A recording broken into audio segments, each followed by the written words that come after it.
My wife told me she was emotionally done and needed freedom to feel alive again. I didn't argue or beg.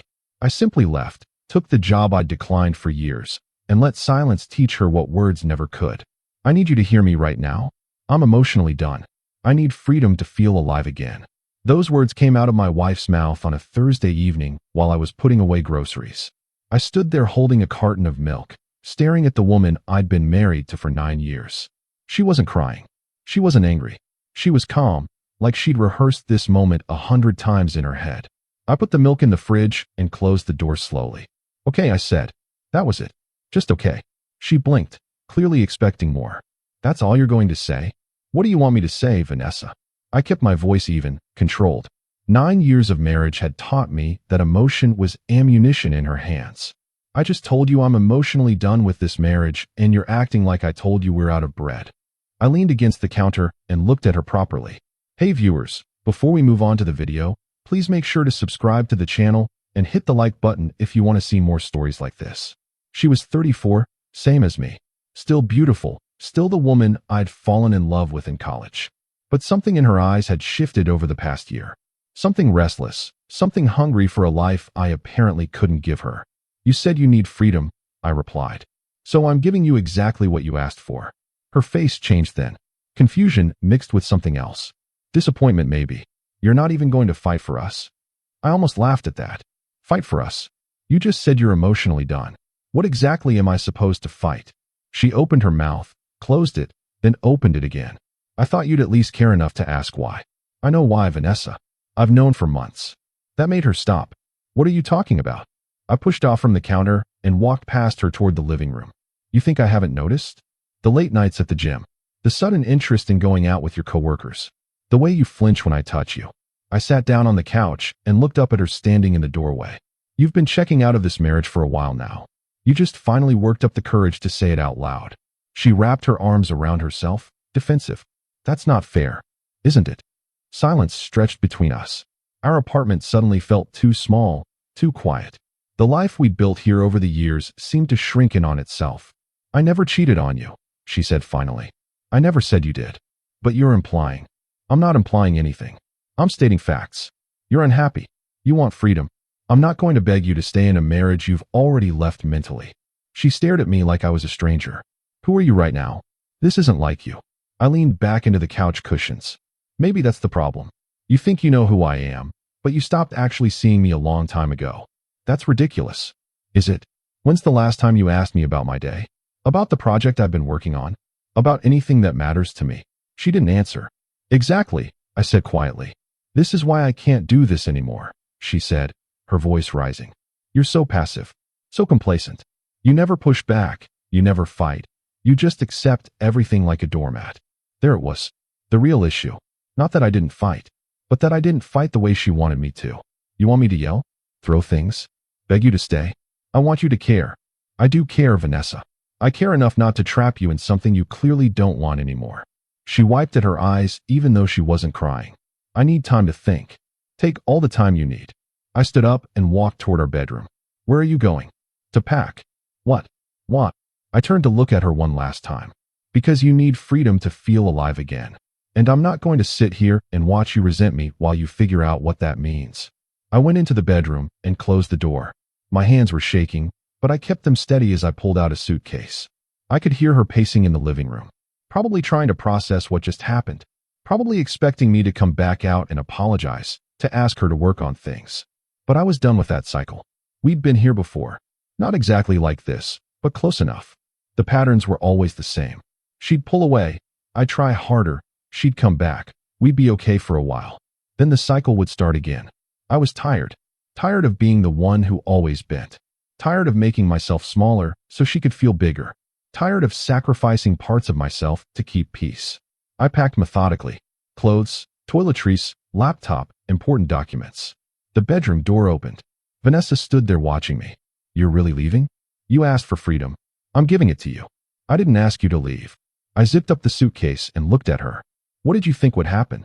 That I'd just sit here while you went out to find yourself, or whatever it is you think you're missing? I thought we could talk about it. Work something out. There's nothing to work out. You made your choice. I picked up the suitcase and my laptop bag. She moved to block the doorway. Please don't do this. Not like this. Like what? Calmly, rationally, without drama, without fighting for us, she whispered. I set down the suitcase and took a breath. I fought for us every single day for the past 3 years, Vanessa. Every time you criticized me for not being ambitious enough. Every time you compared me to your friends' husbands. Every time you made me feel like I wasn't enough. Her eyes widened. I never. You did. Constantly. You just didn't realize you were doing it. I picked up the suitcase again. Now move, please. She stepped aside.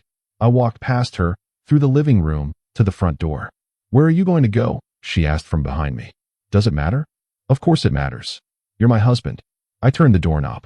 For now. I walked out and closed the door behind me. The hallway was quiet, empty. I stood there for a moment, letting the weight of what just happened settle over me. Then I pulled out my phone and made a call. He answered on the second ring. Hey, stranger. Long time. David, I need to ask you something. Sure, what's up? That job offer in Singapore. Is it still on the table? There was a pause. The one you turned down 6 months ago? Because your wife didn't want to move? Yeah, that one. Another pause, longer this time. It is, actually. We haven't filled the position yet. But man, that's a big change. What's going on? I'll explain later. How soon could I start? Honestly, we could have you on a plane next week if you're serious. I'm serious. Okay then, let me make some calls. I'll get back to you tomorrow with details. Thanks, David. Hey, you alright? I will be. I hung up and stared at my phone. 6 months ago, David had offered me a senior management position at his company's Singapore office. It was everything I'd ever wanted professionally. Better pay, better title, actual respect for my work. But Vanessa had been horrified at the idea of leaving. Her family was here. Her friends were here. Her entire life was here. So I turned it down. I'd chosen her over my career. Again, like I'd done 3 times before with other opportunities. I took the elevator down to the parking garage and threw my stuff in the car. My phone buzzed. A text from Vanessa. We need to talk. Please come back. I didn't respond. Instead, I drove to a hotel downtown and checked in for the night. The room was sterile, impersonal. Perfect. I sat on the edge of the bed and let myself feel it. The anger, the hurt, the relief. Yes, relief. Because I was finally done pretending that trying harder would fix things. My phone kept buzzing. More texts from Vanessa. I turned it on silent and opened my laptop. I had work to do. If I was really going to do this, I needed to be ready. Over the next 3 days, things moved fast. David came through with the offer. The salary was nearly double what I was making. The position was exactly what I'd been working toward my entire career. I accepted. I gave notice at my current job. They were disappointed but understanding. I started making arrangements. Vanessa kept trying to reach me. Calls, texts, emails. I responded to exactly one message. I need space right now. Please respect that. On the 4th day, she showed up at the hotel. I don't know how she found me. Probably called around until she found which one I'd checked into.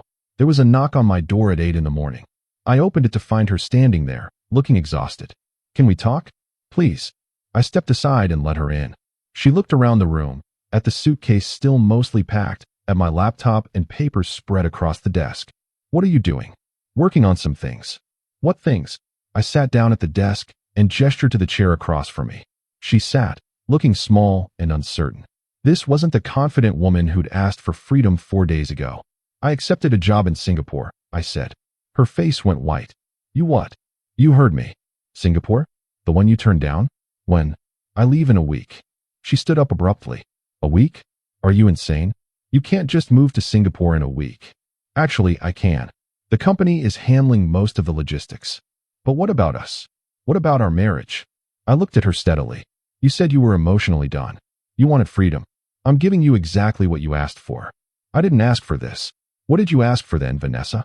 Specifically, because from where I'm sitting, you wanted permission to explore whatever it is you think you're missing without actually having to make any hard decisions. She wrapped her arms around herself again. That defensive posture I'd seen too many times. That's not fair. Life isn't fair. You taught me that. Stop being so cold. This isn't you. I stood up and faced her properly. You want to know what isn't me? Begging someone to love me. Making myself smaller so they can feel bigger. Sacrificing my dreams over and over for someone who never appreciated it. I did appreciate it. Did you? Because I don't remember a single thank you. Not when I turned down the job in Boston. Not when I passed on the promotion that would have required travel. Not when I stayed at a company I hated because you didn't want me to take risks. Her mouth opened and closed. I thought you were happy. You thought I was convenient. That hit her. I could see it in her eyes. I loved you, she whispered. Loved. Past tense. I still love you. No, you don't. You love the idea of me. The safe, predictable husband who's always there. But you don't love me. You don't even know me. She was crying now. Real tears, not the controlled emotion from before. That's not true. Tell me one thing I'm passionate about. One dream I've mentioned in the last year. One thing that matters to me outside of this marriage. She stared at me. Silence. See? You can't. Because you stopped paying attention the moment you had me locked down. Please don't go to Singapore. We can fix this. We can go to counseling. I walked over to the window and looked out at the city. We've been to counseling. 3 different therapists. Nothing changed. Because you never told me how unhappy you were. I turned to face her. I told you. Multiple times. You just didn't want to hear it. When? When did you tell me? 2 years ago when I said I felt like I was losing myself. You told me I was being dramatic. She flinched. Last year when I said I needed us to spend more quality time together. You said I was being needy. Another flinch. 6 months ago when I told you I was considering the Singapore job and asked if you'd come with me. You laughed and called it a midlife crisis. She sat back down, crying harder now. I didn't realize. Exactly. You didn't realize. Because you were too busy with your own life to notice mine was falling apart. I grabbed a tissue box and handed it to her. She took it but didn't use it. I don't want a divorce, she said softly. Neither did I. But here we are. We don't have to be. You could stay. We could try again. I sat down across from her one more time. Vanessa, be honest with yourself. If I hadn't left that night, if I'd stayed and fought like you wanted, what would have happened? She didn't answer. You would have felt suffocated. You would have resented me even more for not giving you the freedom you asked for. We would have fought. You would have pulled away further. And we'd be right back here eventually. You don't know that. I do. Because it's happened before. Different variations, same pattern. She wiped her eyes. So what now? You just go to Singapore and we're done. I go to Singapore and you get the freedom you wanted. Time to figure out who you are without me. And what about who you are without me? I already know. That's the difference. She looked at me like she was seeing me for the first time. When did you become so strong? I was always strong. You just mistook quiet for weak. She stood up slowly. I'm sorry. For all of it. For not seeing you. For taking you for granted. For hurting you. I know. That's it. Just I know. What do you want me to say? That I forgive you? I do. But forgiveness doesn't mean I'm staying. She nodded, fresh tears rolling down her face. I really screwed this up, didn't I? We both did. In different ways. She walked to the door and put her hand on the knob. Can I ask you something? Sure. Did you ever love me? Really love me? I stood up and walked over to her. I loved you more than I've ever loved anyone. I would have done anything for you. I did do anything for you. But not anymore. Not anymore. She nodded again, trying to compose herself. Will you call me? Once you're settled? Maybe. If it feels right. Fair enough. She opened the door and stepped into the hallway. Then she turned back one last time. For what it's worth, I hope you find whatever it is you're looking for in Singapore. I hope you find what you're looking for too. She left. I closed the door and leaned against it. My phone buzzed. David texting me final details about the move. I responded quickly, confirming everything. Then I sat down at my laptop and continued working. The next week passed in a blur of logistics and goodbyes. I met with a lawyer about separation papers. Vanessa signed them without protest. We divided our assets cleanly, fairly. She kept the apartment. I kept my savings and my freedom. My parents were shocked, but supportive. They'd always liked Vanessa, but my mom admitted she'd noticed the strain. I'm proud of you, she said when I told her about Singapore. You deserve to chase your dreams. My dad was more direct. About time you put yourself first, son. Friends were mixed. Some thought I was running away. Others understood. I didn't try to convince anyone. Their opinions weren't my burden to carry anymore. The night before my flight, I went back to the apartment one last time. Vanessa had texted asking if I wanted to pick up the rest of my things. She wasn't there when I arrived. Probably intentional, to make it easier for both of us. The apartment looked the same, but felt different. Like a museum of a life that belonged to someone else. I walked through each room slowly. The living room where we'd watched countless movies. The kitchen where I'd cooked dinners she barely ate because she was too busy on her phone. The bedroom where we'd slept back to back for the past year.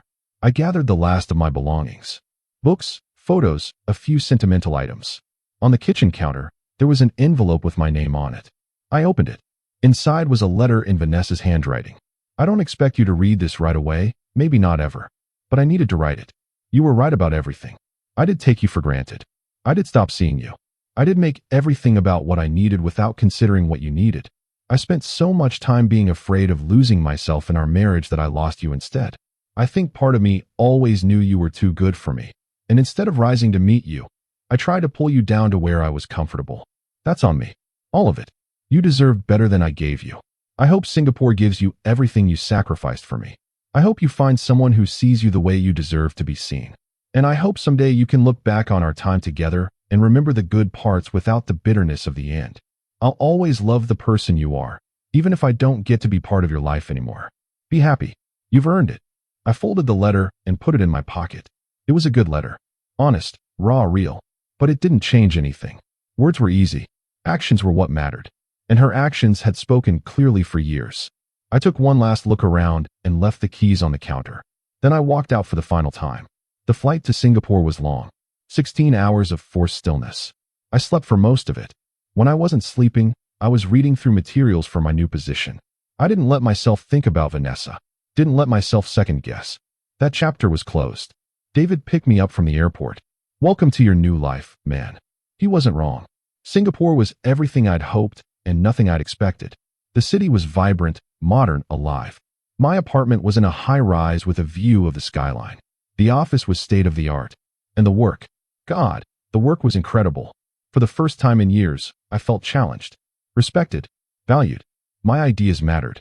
My expertise was sought after. I wasn't just a cog in a machine. I was a vital part of something meaningful. The first month was exhausting but exhilarating. Long days, steep learning curve, new culture to navigate. But I loved every minute of it. I made friends, colleagues who became confidants, people who saw me for who I was, not who I'd been forced to become. I explored the city, tried new foods, visited temples, learned basic Mandarin. I went to the gym not because I had to but because I wanted to. I took up photography. I read books I'd been meaning to read for years. I lived, actually lived, not just existed in the shadow of someone else's expectations. Vanessa texted occasionally. I responded politely but briefly. She seemed to be doing okay. Therapy, new hobbies, reconnecting with old friends. Good for her. I meant that sincerely. 3 months in, David invited me to a company dinner. Bring a date if you want. No pressure. I laughed. I'm not really in a dating headspace. Fair enough. Just throwing it out there. But at the dinner, I met someone. Her name was Priya. She worked in our legal department. Smart, funny, independent. We talked for hours about everything and nothing. She made me laugh. Really laugh, for the first time in years. You're different from most expats, she said at one point. How so? You're not running from something. You're running towards something. How can you tell? Because you actually seem happy to be here. Most people who move halfway across the world are escaping. You're embracing. She was perceptive. We exchanged numbers. Started getting coffee. Then dinner. Then longer conversations that stretched into the night. It wasn't romance. Not yet. Maybe not ever. But it was connection. Real, genuine, effortless connection. And that felt like enough. 6 months after leaving, I got a call from Vanessa. Not a text. An actual call. I almost didn't answer.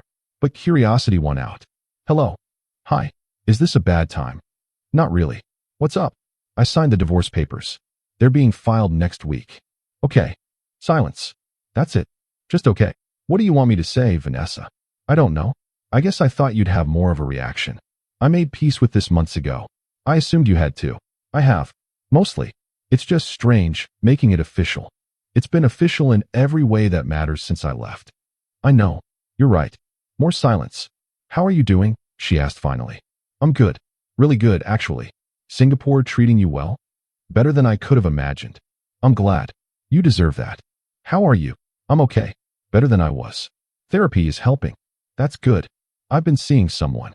I wasn't surprised. That's good too. You're not upset? Why would I be upset? We're getting divorced. I don't know. I thought maybe part of you still. Still what? Never mind. It's stupid. Vanessa, I want you to be happy. Genuinely. Whatever that looks like for you. Even if it's not with you. Especially if it's not with me. We weren't making each other happy. Now we have a chance to find that separately. When did you get so wise? I'm not wise. I'm just done pretending. She laughed, sad and soft. I miss you sometimes. Not us, but you. The person you are. I'm still the same person I always was. No, you're not. You're more. You're fuller. I can hear it in your voice. Maybe I'm just finally able to be myself. Yeah, maybe. Another pause. I should let you go. Okay. Take care of yourself. You too, Vanessa. She hung up. I put the phone down and stared out at the Singapore skyline. It was evening, the city lights just starting to come on. I didn't feel sad.